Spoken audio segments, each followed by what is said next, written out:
నువ్వు పరలోకంలో ధనం సమకూర్చాలంటే భూమి మీద నీకు ఇచ్చిన ఈ ఆయుష్కాలంలోనే జరిగిద్ది అది.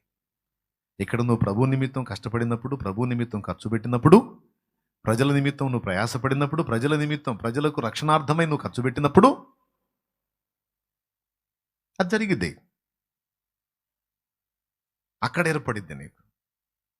నువ్వు అక్కడ పోయిన తర్వాత చేయాలంటే కుదరదు. నువ్వు దీనిలోకి చేయి జాపి ఇస్తావా? పుచ్చుకున్నాడు కంటే ఇచ్చుట ధన్యం అన్నాడని ఇస్తావా?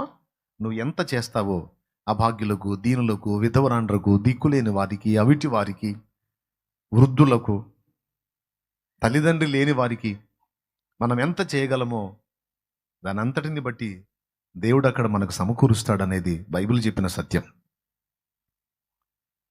కానీ ఈరోజు కొంతమంది పరిస్థితి ఎలా ఉందంటే, మనం తిన్నామా, మనం కట్టామా, మనం బాగున్నామా, మనం ఎంజాయ్ చేసామా, సచ్చామా. ఇదే జీవితం.